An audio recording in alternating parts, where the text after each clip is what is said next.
जो लोग मीट मांस मछली खा रहे हैं अपना पेट भरने के लिए, अपने बच्चों का पेट भरने के लिए किसी जीव को मार रहे हैं, आज तो पेट भर जाएगा, आने वाले टाइम में वो जीव आपका काल बन के आएगा। मैं इसको साइंटिफिकली भी बताऊंगा जी। साइंस ने ये प्रूव किया है कि कोई जीव मृत्यु को जब प्राप्त हो रहा होता है उसे ये पता लग जाता है कि मृत्यु होने वाली है।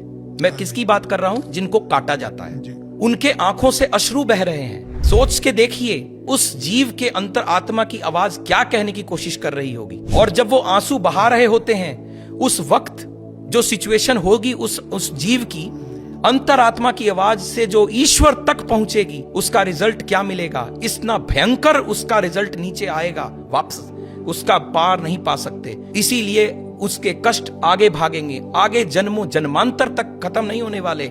हम सब कहते तो हैं हम गंगा नहा लिए 84 लाख जोनी से बाहर आ जाएं।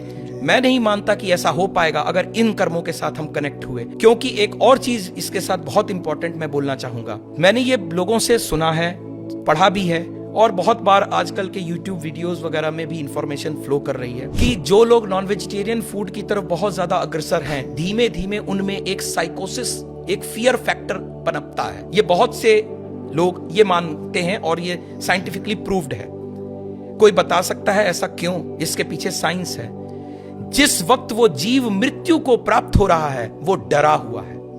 उसे पता है मेरी मृत्यु हो रही है। कितनी बार जीव को लाया जा रहा है, उसे घसीटा जा रहा है, और उस वक्त की पोजीशन में वो रोक रहा है अपने आप को, क्योंकि उसे पता है कि मैं मरने वाला हूं। अंतरात्मा से मरने की पता है उसे, और इस चलते उसके अंदर हार्मोन्स ऐसे चल रहे हैं जो उसको डरा रहे हैं। वो डर कहीं गया नहीं। ब्लड को तो खत्म कर देंगे, ब्लड तो आपने निकाल दिया, जीव मरा, ब्लड निकल गया, लेकिन उसके हार्मोन्स कहां गए? उसकी बॉडी में हैं। धीमे धीमे धीमे वो फियर हार्मोन्स ह्यूमन बॉडी में जाएंगे, उससे आप डरपोक होते हैं और आप उससे फियरफुल होंगे, फियरलेस नहीं होंगे। जितने धर्मार्थ लोग हैं वो फियरलेस रहते हैं और इस तरफ के लोग फियरफुल रहते हैं। फर्क समझ में आ रहा है? वो जीव का फियर आगे तक पर्कुलेट करेगा। इसीलिए बीमारी हो रही है, इसका मतलब बीमारी भी आ रही है। तभी तो कहा जाता है कि ये स्वाइन फ्लू आ गया तो आप नॉनवेज फूड छोड़ दीजिए, ये फ्लू आ गया तो वो छोड़ दीजिए। और ये हार्मोन फियर फैक्टर पर्कुलेट कर रहा है तो लोग फियरफुल होते चले जा रहे हैं, प्लस कर्म खराब हो रहे हैं। मैं बार बार कहूंगा, काल पुरुष की कुंडली को कोई एस्ट्रोलॉजर और कोई भी धरती पर रहने वाला जीव जो समझ रहा है वो उसे भूले ना।